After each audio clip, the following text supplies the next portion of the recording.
Bunday bалық pişirетін боламыз. Зәйтүн майын құйып аламыз.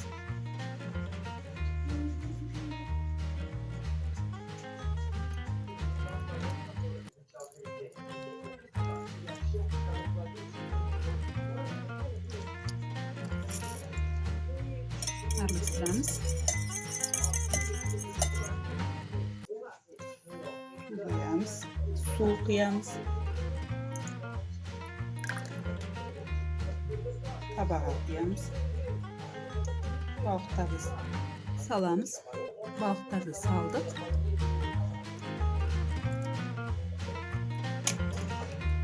Араластырамыз осылай.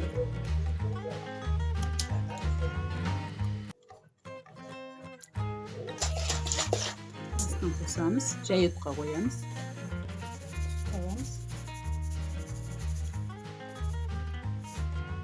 Бетін жауып, осылай жай отта пісіреміз енді. Нәзік сірне сияқты болып піседі. Сірне сияқты болып піседі. Бақылдап сірне сияқты.